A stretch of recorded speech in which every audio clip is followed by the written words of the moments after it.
1980 की फिल्म जीनत अमान को जिसके लिए करना पड़ा था समझौता। इस फिल्म में अमिताभ बच्चन और शत्रुघ्न सिन्हा थे, जिसकी वजह अमिताभ बच्चन जी और शत्रुघ्न सिन्हा जी थे। जीनत अमान ने अपने दौर में एक से बढ़कर एक फिल्में की हैं। साल 1980 में आई एक हिट फिल्म का वो हिस्सा रही, लेकिन इस फिल्म के लिए उन्हें फिल्म के दो हीरो की वजह से काफी कुछ सहना पड़ा था। हिंदी सिनेमा का इतिहास 100 सालों से ज्यादा का हो गया। इन 100 सालों में कई सितारों ने पर्दे पर तहलका मचाया। कुछ अपने गुस्से के लिए जाने गए तो कोई अड़ियलपन के लिए। किसी की पंक्चुअलिटी की खूब तारीफें हुई तो कई स्टार्स तो ऐसे रहे जिन्होंने कभी सेट पर टाइम से न आने की कसम खा रखी थी। साल 1980 की फिल्म जिसमें जीनत अमान के साथ अमिताभ बच्चन और शत्रुघ्न सिन्हा नजर आए, फिल्म को राज खोसला ने डायरेक्ट किया। इस फिल्म के लिए जीनत अमान को एक बड़ा समझौता करना पड़ा था। इसका खुलासा हाल ही में शर्मिला टैगोर ने किया है। शर्मिला टैगोर भारतीय फिल्म इंडस्ट्री का हिस्सा लगभग 65 सालों से रही हैं। हाल ही में स्क्रीन के साथ एक बातचीत में दिग्गज एक्ट्रेस ने याद किया कि शत्रुघ्न सिन्हा हमेशा सेट पर देर से आते थे। उन्होंने बताया कि जब दोस्ताना की शूटिंग हो रही थी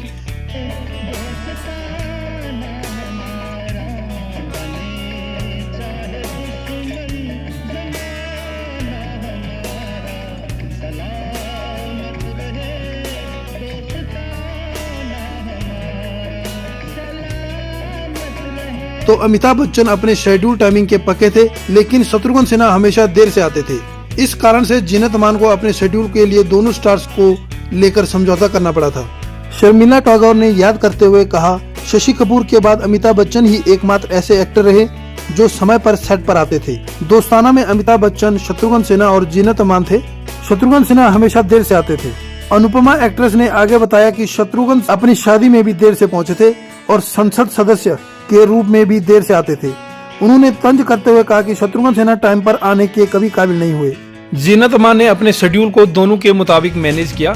एक्ट्रेस ने बातचीत में आगे बताया कि उस फिल्म यानी कि दोस्ताना फिल्म के लिए शिफ्ट सुबह 7 बजे से दोपहर 2 बजे तक की थी। ठीक 2 बजे बच्चन साहब की कार निकल जाती थी और शत्रुघ्न सिन्हा की कार अंदर आती थी। शर्मिला टैगोर ने आगे कहा, आप कल्पना कर सकते हैं कि राज खोसला ने फिल्म बनाते समय अपने सारे बाल खो दिए। आपको एक ही फ्रेम में अमिताभ, शत्रुघ्न और जीनत नहीं मिलेंगे। ज्यादातर सीन्स के लिए निर्देशक को बॉडी डबल की मदद लेनी पड़ी थी। पीछे से शूटिंग करते हुए डुप्लीकेट का सिर दिखाना पड़ता था। शर्मिला जी ने आगे कहा, शत्रुघ्न जी इसे मजे के लिए करते थे। किसी को परेशान करने का उनका कोई इरादा नहीं होता था। वो शानदार इंसान है, बस वो सेट पर समय पर आने के लिए नहीं बने। शबाना आजमी जी ने भी शत्रुघ्न सिन्हा जी को बताया था लेट लतीफ हाल। शबाना आजमी ने भी वर्किंग कल्चर के बारे में बात की थी। शबाना आजमी ने भी अमिताभ बच्चन जी की पंक्चुअलिटी की तारीफ की थी। रेडियो नशा के साथ एक बातचीत में शबाना आजमी ने एक किस्सा याद करते हुए कहा था, हम एक साथ 12 फिल्मों पर काम करते थे। मैं फिल्म नमकीन में काम कर रही थी जिसमें संजीव कुमार थे। फिल्म की शूटिंग फिल्म सिटी में होती थी और शिफ्ट सुबह 7 बजे शुरू होती थी।